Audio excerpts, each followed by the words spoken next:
So the question is, when do I pick them? What should I be looking for? So pomegranates, they're going to have the same color. So a lot of fruit, we're looking at the color, we're looking at the texture, if it's starting to soften. Pomegranates don't do that. They're going to have the same color. They don't have any more give to them now than they did when they started forming. So what we're looking at instead is we're looking at the shape on pomegranates. So you can tell with pomegranates, they're typically round, but when they're getting close to the end of their lifespan, or when they're ripening, they start to get flat. So if you put them on the counter and you roll them, you're going to notice they're going to bounce as they hit different ridges. So they start to get stretched, the skins get a little bit thin, and they get flat on different sides.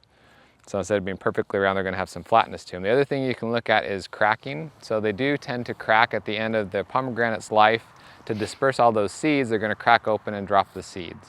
So once the seeds, the little arils on the inside, are fully mature, they're going to crack, drop, and that's how they propagate themselves, and they'll spread. So that's one thing people will look at, is on different bushes. If I was looking at this one and I have one or two that are starting to crack and it's towards the end of fall, time-wise for our area, the southern part of Utah, this is end of October, first part of November is when we're usually harvesting pomegranates.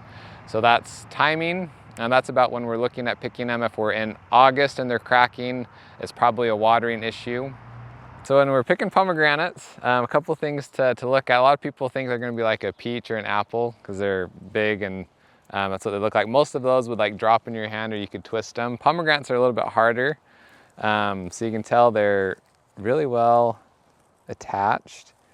So you can twist them, and sometimes they come off, sometimes they don't. So you can either use some pruners and just cut them right above the attachment point, or you can, I put pressure on them and twist like that, and that's perfectly fine to pick them that way. What you're trying to avoid, sometimes when you pull on them too hard, you'll pull off a big chunk of the rind on the pomegranate, and that's what we're trying to avoid when we're picking them.